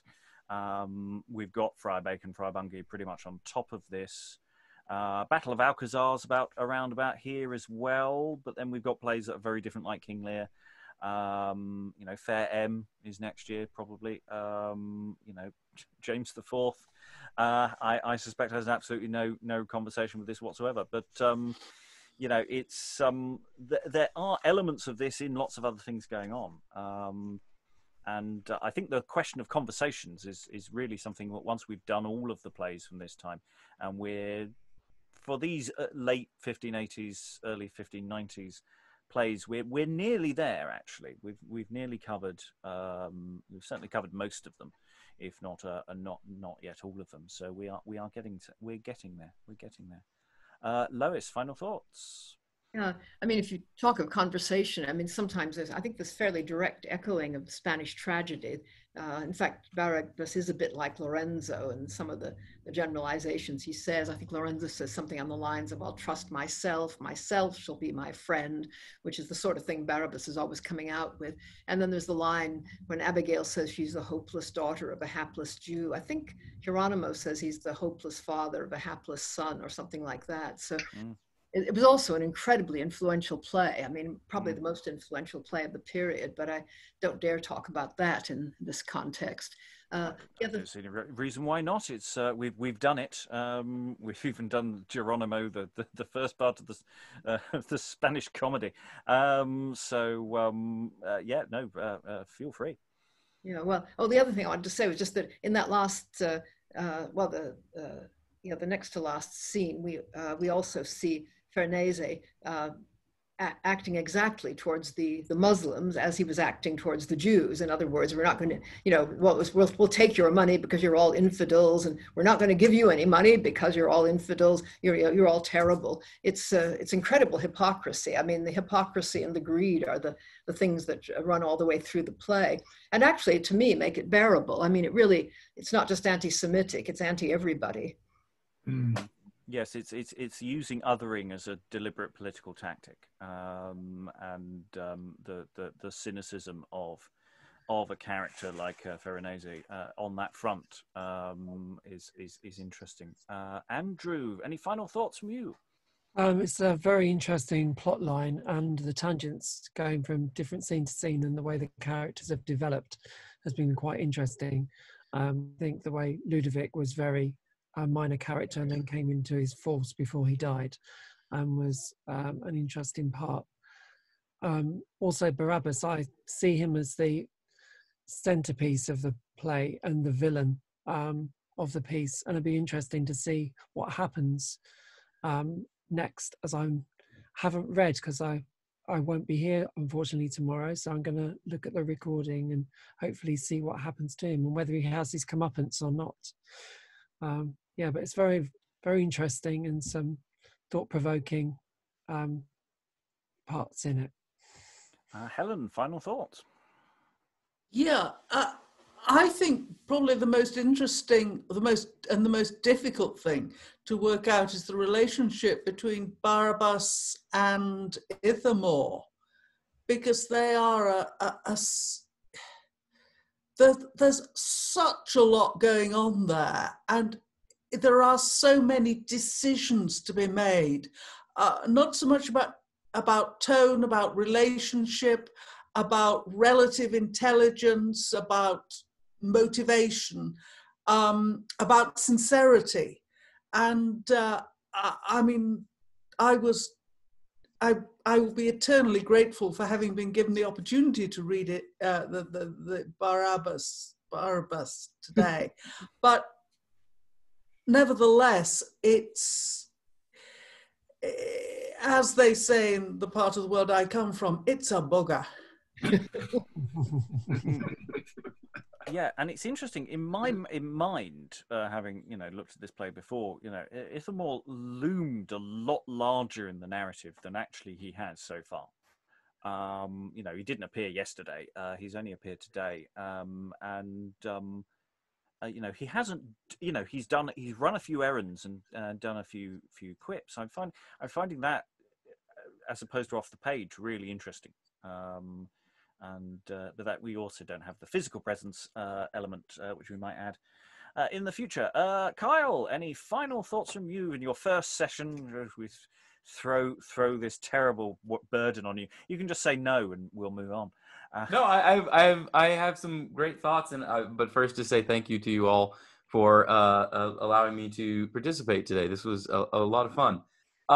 The plot of this play, I think, is fantastic, and it maintains its integrity despite the tonal shifts and the pacing shifts that seem to occur across various scenes. And it makes me wonder about an idea of hybridization between genres and playing with different perhaps stock characters from other forms or other traditions that are being brought into this to kind of construct a different type of tragedy or a different type of play. And I know that's a bit maybe a bit problematic to exclaim, but I'm also really curious about the relationship, what I believe Lois was saying earlier about the relationship between the published work and the performed work, because it talks about Edward Allen being the actor who plays Barabas, and I wonder how much that shapes who Barabas is in the text that we have. Is this Edward Allen's kind of take on him, given that he was such a prominent tragic actor of his day, and is it captured more in this text than maybe other plays, Tamburlaine, for example, that he would have been in? I don't know, but it's just interesting. It's got me thinking about a lot of that stuff is buzzing around in my head. So wonderful conversation, wonderful to be able to be a part of this today. Yeah, I mean, it does seem to be that was something in the mind of the people when they were reviving it in the 1630s, of going, well, he's not, you know, he's not doing it anymore. You know, and we get that with a few revival texts where it basically says the actor's trying his best with a part that you're all inevitably going to be disappointed in. Anyone who saw the original, you know, and that turns up with some of the revivals and other texts as well, and that's sort of stuff that's a bit outside the remit of what we're doing now, but certainly something we'll be looking at further down the line. I think Stephen, you are last. Any final thoughts? Well, kind of been said by other people really, but you know, Lois's point about the idea of, you know, different text for publication. The calling card of this is not its style, is it? Which is, you know, considering the same person is behind it as is behind Tamburlaine and Faustus and Edward II, you know, all of which have kind of fair amount of room for style, style in language. And this reminds me of nothing so much as a graphic novel. You know, it's storyboarded beautifully, I think, it's just another way of making the point that other people have made, I think. And probably it came to me because they'd made it that way, and it suddenly came to me that way. Which may link, I guess, to the point of, you know, maybe if Alan is associated with a certain stylistic fireworks, then maybe if you are reviving it, then, you know, you don't try and go nose to nose with memories of that. And what we have here is something which trusts actors, I think. You know, you can turn around some of the other plays we've done and said, well, you know, the writer of this play does not trust the actors because it's all written down. You know, we have long speeches and, you know, they are orient. And here we've got long speeches just because people are listing loads of things. You know, so the author is, you know, unless we take this sort of, you know, it being characteristically Marlovian in the kind of villain we've got and the tonal stuff, you know, but the author is kind of withdrawn from this one, which I think is really interesting if we think about authors and theatres, you know, between the two different trades. So this is a production, isn't it? So it's you can see the industry everywhere. Yeah. I mean, to follow on that, and also what Alan was saying earlier about, you know, in conversation with other plays of the time, I'm really quite interested about when we get to the 1630s en masse, you know, a few years down the line, you know, however fast we go, you know, to see whether there's a conversation being had with plays of then. And other texts, and whether we can detect that in a way that goes with the revival. But also, this is one hell of a revived play. It's a revived play between different companies or different formations of companies, even if the company, it's more the name has changed rather than necessarily personnel. But, you know, this is coming about, it's initially performed, then it goes through various sort of those plague year recombinations of different companies, keeps going for a while, dips out, gets revived again in the 1630s. You know, this play has been through a lot of different combinations, and I think that's a really interesting channel that perhaps we can look at further down the line. Lois. Yeah, have you yet read the Blind Beggar of Alexandria? Not yet. All right. Is it on? Where is it in our probable schedule? It's just slightly over the edge of our current lineup. So it's in the sights, but it's not imminent. Yeah, well, it's a really weird play, but one of the theories about it is that it was a vehicle for Alan to do parodies of all his most famous roles, and one of the characters in it is a usurer, and could certainly have given him a chance to do, you know, a take on the Jew of Malta. There's another character who leads a victorious army at the end, and it could obviously be his Tamburlaine figure. It's possible. I mean, Alan, you know, retired from the stage really quite young anyway, and first time. Yeah, the first time, and then back with his famous roles. It's really odd that this thing didn't get published until so much later, and he must have hung on to the script, I think, or maybe the company did. It was obviously enormously popular, and they just didn't want anybody else to do it, I think. And then finally, when when he wasn't doing it anymore, somebody else could have it. Yeah, I mean that's interesting. Just talking about potentially parodying his own roles. We've done plays which are parodying other plays in interesting combos as well. So that's an interesting thought for when we do get to that play. About maybe we can line up a few comparable texts to go with that. Any other thoughts from the room before I close the session? No, well, we only have one more session to go on this particular play, and all that remains is to hope that you'll come back and join us again, and all that remains is to thank all the readers in the room and say farewell. Bye. I